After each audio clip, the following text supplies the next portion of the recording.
প্রচণ্ড বাতাসের কারণে যুক্তরাষ্ট্রের লস অ্যাঞ্জেলসের দাবানল দিক পরিবর্তন করছে। এতে নতুন নতুন এলাকায় আগুন ছড়িয়ে পড়ছে দ্রুতই। 5 দিন ধরে চলা এই আগুন এখন পর্যন্ত প্রাণ কেড়ে নিয়েছে 16 জনের। ক্ষতিগ্রস্ত হয়েছে 12,000-এর বেশি ঘরবাড়ি ও স্থাপনা।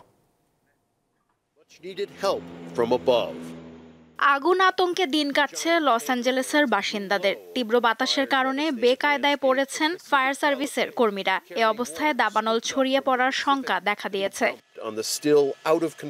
শনিবার থেকে দাবানল দিক পরিবর্তন করে উত্তর পূর্ব দিকে ধাবিত হচ্ছে। লস অ্যাঞ্জেলেসের 6টি এলাকায় এখনও আগুন জ্বলছে। নতুন করে আরও 1000 একর এলাকায় আগুন ছড়িয়ে পড়েছে।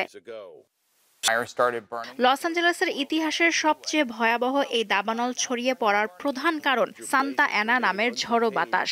শহরের পশ্চিমে প্যালেসেডস নামের দাবানলটি নতুন দিকে অগ্রসর হচ্ছে। সেখানে অন্তত 23,000 একর এলাকা পুড়ে গেছে। ম্যান্ডেভিলে ক্যানিয়ন পর্যন্ত ছড়িয়েছে আগুন।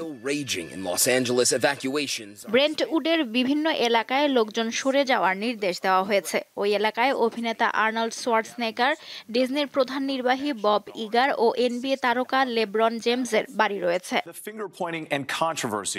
গেটি সেন্টার এলাকা থেকে লোকজন সরতে বলা হয়েছে। সেখানে রয়েছে হিলটপ মিউজিয়াম, যাতে আছে প্রায় 1,25,000 শিল্পকর্ম।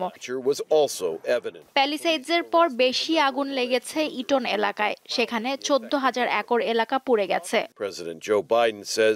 নতুন করে 1,53,000 বাসিন্দাকে ঘরবাড়ি ছাড়ার নির্দেশ দেওয়া হয়েছে। আর 1,66,000-কেও সতর্ক অবস্থানে থাকতে বলা হয়েছে। লুৎফা ফৌজিয়া, দীপ্ত, বার্তাকক্ষ।